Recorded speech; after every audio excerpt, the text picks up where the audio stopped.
Whoa. I've never seen a springboard break like that.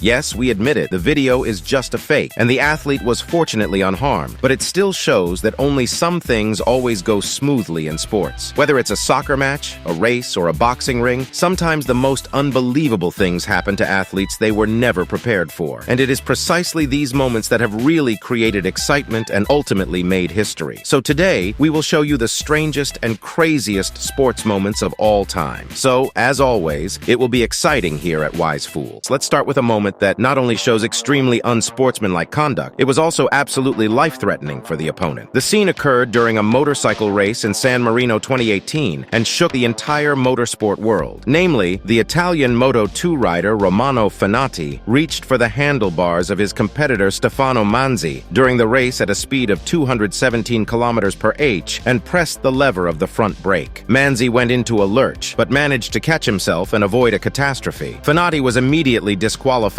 from the race and banned for 2 more World Championship races, but the punishment didn't go far enough for his team, Marone Snipers. It cracked down harder and terminated the racer's current contract without notice. The bosses changed their minds a year later and gave the scandalous rider a second chance. Since 2019, Finati has been racing for the Moto3 class. The public prosecutor's office, which in the meantime was investigating for attempted murder, also did not file a complaint so far. Things can get intense in a cup final. That's what the ball boy experienced in 2017 at the final of the Australian FFA Cup. At the time, Sydney FC was playing against Adelaide United. Shortly before the end of injury time, Sydney FC took the lead, but just 2 minutes later, there were suddenly dramatic scenes of fighting on the pitch. At first, no one knew what was happening, but the cameras captured an incredible moment. Adelaide defender Matt Marone lost his temper to such an extent that he attacked a 10-year-old ball boy. The reason is unbelievable because Marone later explained that the boy had intentionally delayed the game. That's why Marone rushed toward the 10-year-old to get the ball and get the game back on track. But instead of merely grabbing the ball, he ran the boy down and knocked him violently to the ground. Immediately, the opposing players rushed Marone and a violent altercation began. Fortunately, the boy was unharmed, and the victorious Sydney players comforted him with a touching gesture. After the final whistle, the 10-year-old was allowed to join them on the podium for the trophy presentation and was even presented with his gold medal. At the legendary Tour de France bike race, the cyclists are almost used to spectators getting in their way occasionally. They push, spit, or even set up roadblocks. However, our following clip shows how tricky such scenes can get, as an unbelievable incident occurred during the 12th stage of the 2016 Tour de France. On the legendary Mont Ventoux, spectators pushed so hard onto the road that they knocked over a motorcycle carrying a camera operator. As a result, the motorcyclist crashed, taking last year's winner Chris Froome with him. Other road cyclists were also involved in the accident, but while they could continue unharmed, Froome's bike was a total loss. And because there was no material truck with a new bike on hand on the narrow final climb, the Briton took his legs and started jogging towards the finish. After about 200 running meters, he finally got a new bike, but Froome had long since made history with his action. Nevertheless, the crash had not harmed him, and the then 31-year-old won the entire Tour de France. Romildo Fonseca da Silva from Brazil proved how far love for his soccer club can go. Fonseca was a physiotherapist for the Brazilian 4th Division club Aparecidense, and the Brazilian was always loyal to his club. So dedicated, in fact, that there was no way Fonseca would endure his club's defeat in the playoff quarterfinals in 2013. That's why he spontaneously jumped between his club's posts during the game against rival Tupi MG, preventing the opposing team from scoring the winning goal. And he did it with all his might. Only after his spirited intervention did the physiotherapist realize what he had done and panic. He grabbed his medical kit and ran with it into the stadium's catacombs, and not without reason, because the fans of the opposing team were pissed off at Fonseca and chased after him. The whole action had further repercussions because Fonseca was subsequently suspended for 24 games, and his club was excluded from the league. Our next moment happened in 1993, when heavyweight boxers Evander Holyfield and Riddick Bowe were facing each other in the boxing ring in Las Vegas. Vegas. The two were already in the 7th round when a man with a parachute suddenly fell from the sky. The parachutist got tangled in the lighting and ropes of the ring, but instead of helping the man out of his predicament, he was savagely attacked by the security guards and spectators. The hernia pilot even lost consciousness in the meantime and was finally carried out of the stadium. Nevertheless, the fight continued and Holyfield won. The parachutist, who had to pay a $200 fine for his action, later explained that he wanted to send a signal against violence. In the following years, he also disrupted an NFL game in Los Angeles and a soccer game in England similarly. It would be best if you always treated your parents with respect. Also applies to tennis players like the world number 6, Stefanos Tsitsipas. The Greek is known for his hot temper, but at the 2020 ATP Cup in Brisbane, the 22-year-old vented his anger. After losing the first set in a tiebreak, he burst into a rage and waved his racket wildly on his way to the bench. He hit a billboard and his own chair, stupidly hitting his coach's father, Apostolos, sitting next to him on the forearm. The latter bled and ran away irritated, but for Tsitsipas, the action had an aftermath. Sitting in the stands, his mother immediately rushed over to have a harsh word with her son, and even gave him a telling off in front of the assembled tennis world. The tennis player joked in the subsequent press conference and declared that he would be grounded. Now let's move on to a moment in 2019 at the Southeastern Conference Collegiate Track and Field Championships in the United States. At that time, the hurdlers completed their final competition, and 20-year-old Infinite Tucker and his teammate Robert Grant from Texas University had a thrilling head-to-head race. They were tied just before the finish line, but then Infinite Tucker proved how badly he wanted the win and set off for an impressive jump. He flew over the finish line in spectacular Superman style to win the gold medal ahead of his teammate Grant. Tucker said in an interview afterward that he had only been thinking about his mother as they ran toward the finish line. He wanted to make his mother, who had raised her 3 children alone, proud by winning the race for her. He had not thought about it at all and had acted instinctively. He didn't realize until much later that he was doing a flawless Superman jump of about 5 meters. Our next moment is already legendary and happened in Brazil's final of the 2014 World Cup. At the time, the German national team was playing against rival Argentina, and for the then 23-year-old Christoph Kramer, it was his first starring appearance at this World Cup. Kramer made a good game, but in the 17th minute, there was a fateful incident. In a 3-way battle with 2 Argentines, he was caught hard in the face with his opponent's shoulder. Kramer went down dazed and had to be treated. After a short break, however, he returned to the pitch, and everything seemed fine. What no one suspected at the time was that Kramer suffered not only a concussion in the collision, but also congruent amnesia. He couldn't remember anything, and even asked the referee if this was the World Cup final. Referee Nicola Rizzoli then pulled the ripcord and had Kramer substituted. That was the right decision, because Kramer later admitted that he had a complete film tear during the first 30 minutes of the game. The memory of the game and the collision have not returned to this day, and Christoph Kramer went down in history as the world champion who forgot the final. That's it for our video. Feel free to write us in the comments which sports moment you found particularly curious, or if you remember another moment. Otherwise, like this video if you liked it, and see you next time here at Wisefool.